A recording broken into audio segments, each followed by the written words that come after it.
mi sual ber po min mangai hi amak katilal pa eng tiang po in hay derila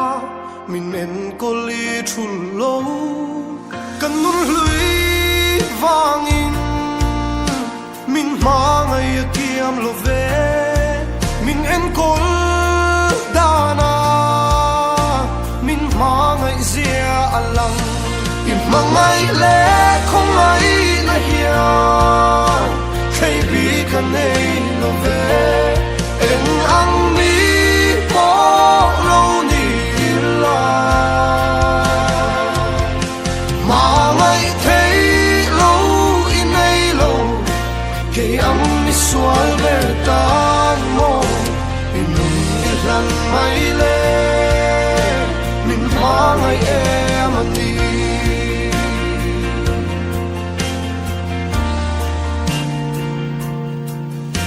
te donila ka thil ti te mangai tlak lo kani van lal fa pa meu thi nan chuan ka te lua e mani inyal phal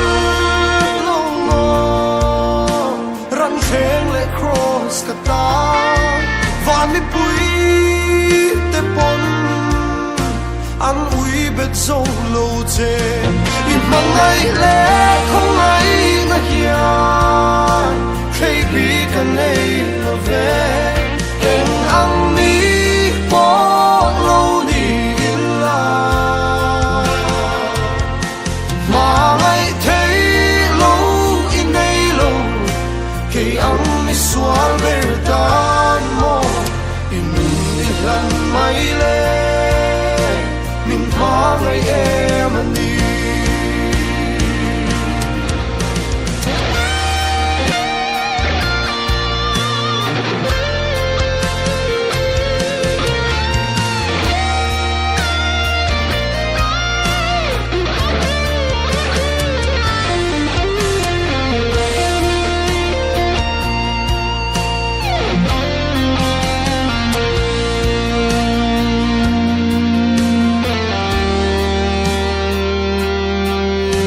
mamo chang tu ini vanga mamo cheka ni lo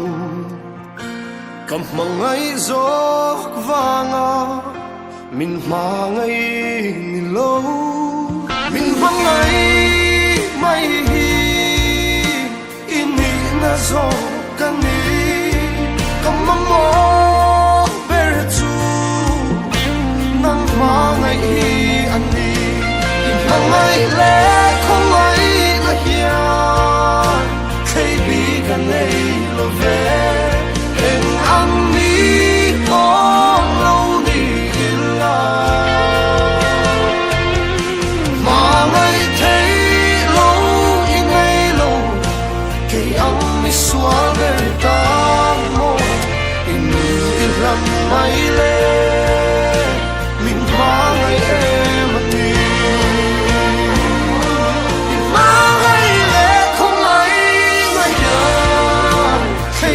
kan nei lo ve en ang mi po lo ni la mangai thấy lo in nei lo kay ang sual ber tan mo in lan mai le min mangai em ani kay ang mi sual ber tan mo inun ilan mai le min mangai em ani